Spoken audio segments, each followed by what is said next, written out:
This is the most educated generation in human history. They speak multiple languages, navigate global job markets, and work longer hours than their parents ever did. And yet, in many of the world's major cities, even a stable, full-time income places homeownership somewhere between a distant dream and a mathematical impossibility. In London or Toronto, a modest apartment costs 20, sometimes 30 years of earnings. In Hong Kong, it is closer to 40.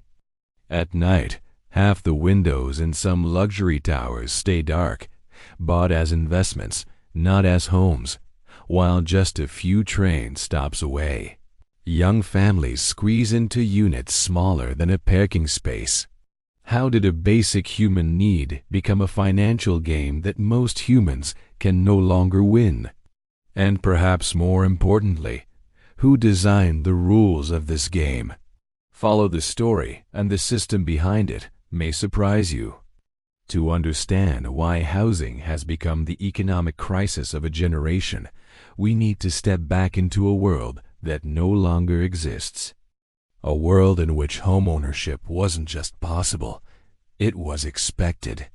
After World War II, entire nations built their middle classes around the promise of affordable homes. Governments subsidized mortgages and funded large-scale housing projects. Cities expanded outward into suburbs connected by new highways. In the United States, the 30-year fixed mortgage became an institution. In Europe, public housing was seen as infrastructure, much like schools or hospitals. Owning a home wasn't a speculative ambition. It was a milestone of adulthood, a foundation for family life, and evidence that the economic system worked for ordinary people. For decades, this model held strong. Real wages grew steadily. Construction kept up with population growth. And critically, land, though finite, had not yet become the globally traded asset it is today. But somewhere between the inflation shocks of the 1970s, the deregulation wave of the 1980s, and the global financial innovations of the 1990s, the relationship between income and housing prices began to fracture.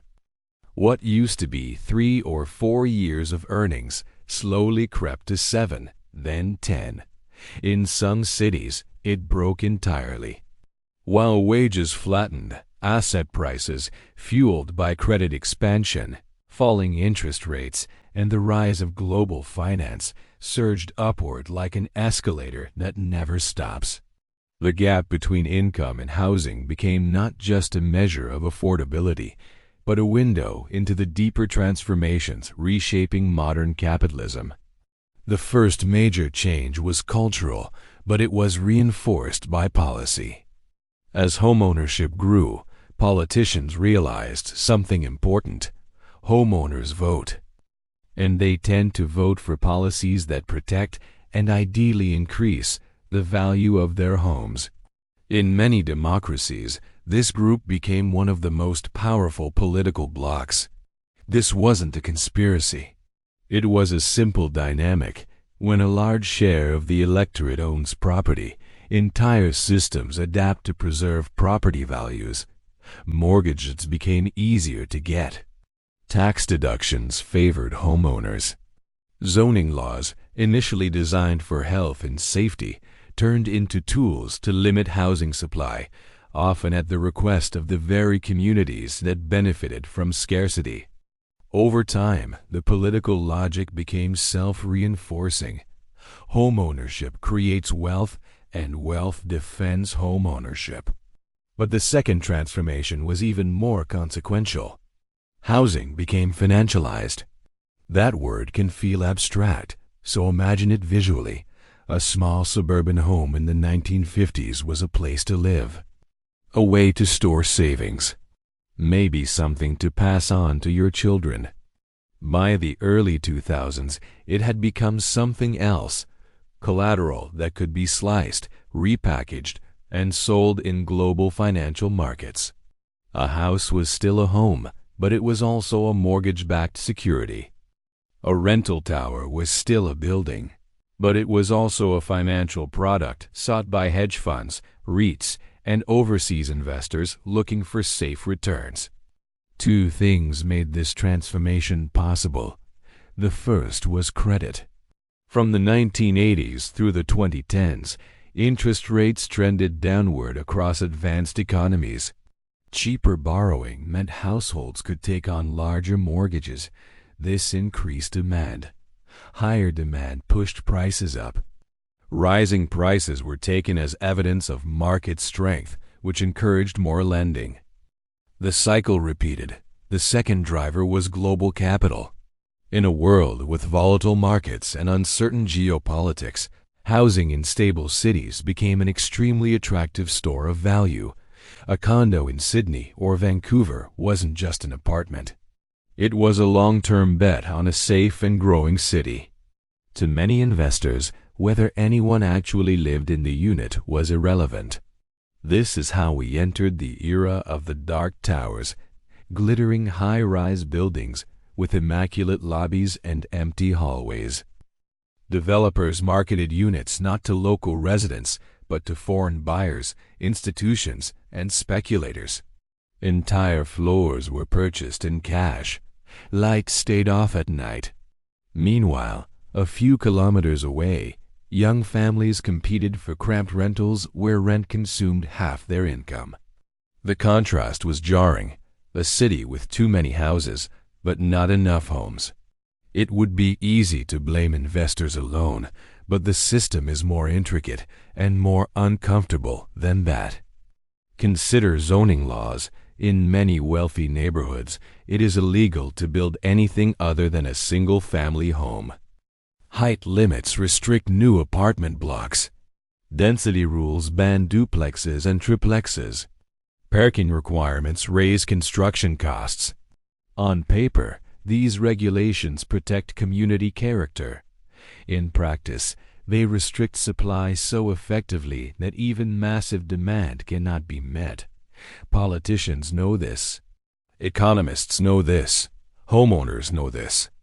But in many democracies, homeowners are the majority, and supply restrictions keep their property values high.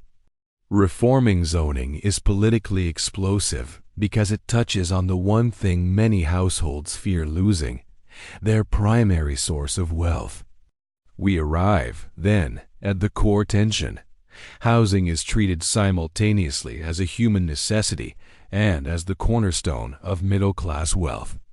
The more housing is protected as an investment, the less accessible it becomes as shelter.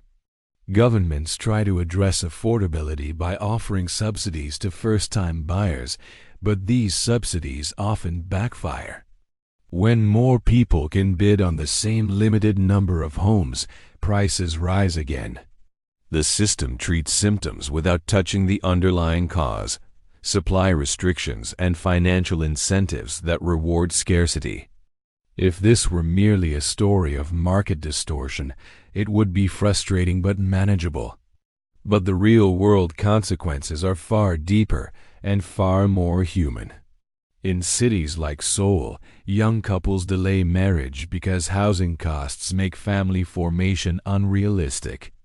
In San Francisco, essential workers live hours away, commuting early in the morning and returning late at night. In Hong Kong, subdivided cage homes represent one of the starkest images of urban inequality anywhere on Earth. In London, entire neighborhoods hollow out as long-time residents are priced out, while luxury developments rise along the Thames. These are not isolated tragedies. They are structural outcomes of an economic model that prioritizes the wealth effect over the welfare of future generations. And what of those future generations? Sociologists call today's young adults the downwardly mobile generation, not because they lack skills or ambition, but because the ladder they were promised no longer reaches the same height. Homeownership once served as the entry point into economic stability. Without it, entire life trajectories shift. People have fewer children, and later, they save less. They take fewer risks. They feel more anxious about the future. In political terms, they become disillusioned with institutions that seem unwilling or unable to fix the system.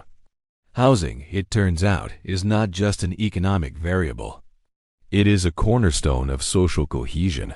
But if this is the crisis, what does the alternative look like? For that, we turn to the cities that broke the pattern. Consider Vienna.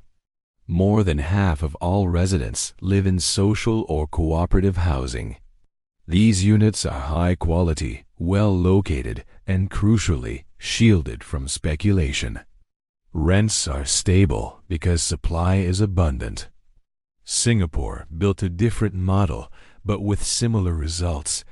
Large-scale public development, long-term leases, and integrated planning ensured that homeownership remained achievable for most citizens.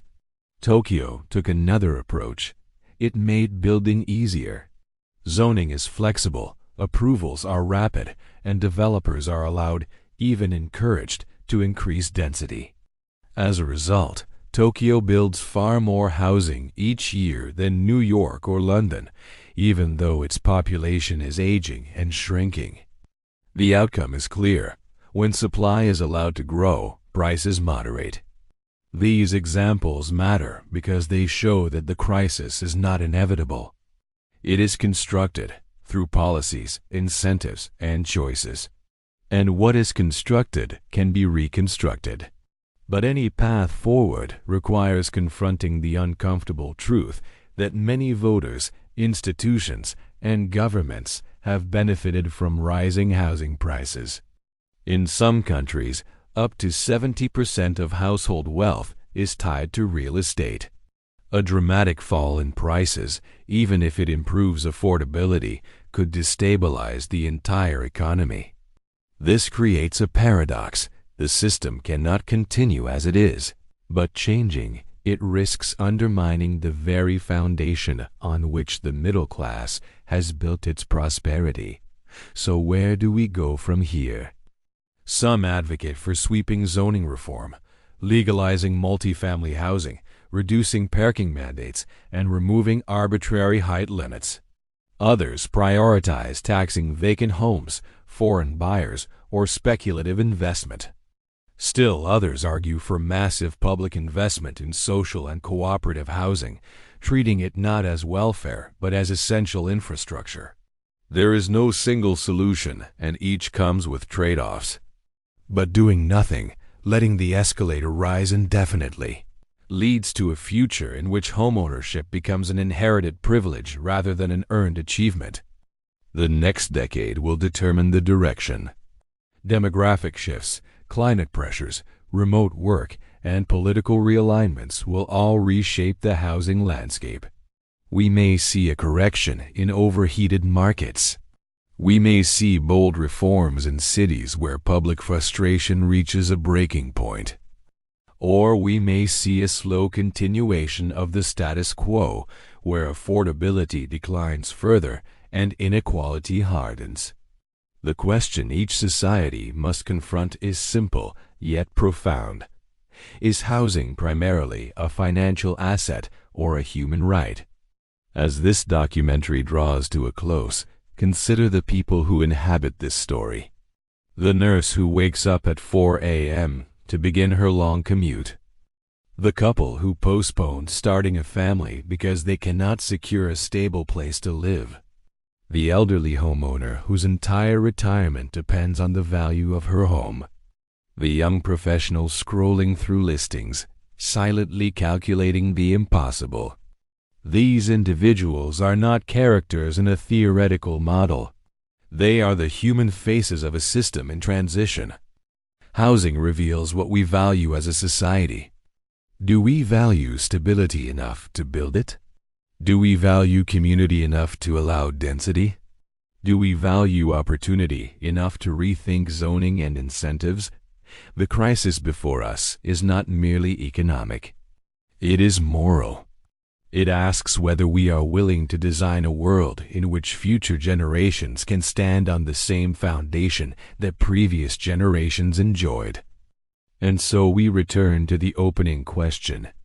How did the most educated generation in history become the least likely to own a home?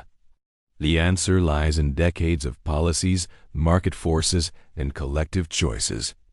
But the future, unlike the past, has not yet been written. If there is one message to carry forward, it is this: the housing system we live in is not a natural law. It is a design, and designs can change. The next chapter belongs to the people who decide that a home should once again be a place to live, not a financial trophy. It belongs to the cities that choose abundance over scarcity, inclusion over exclusion, and long-term stability over short-term gains. And perhaps it belongs to the generation that refuses to accept that the dream of having a home is something they were never meant to reach.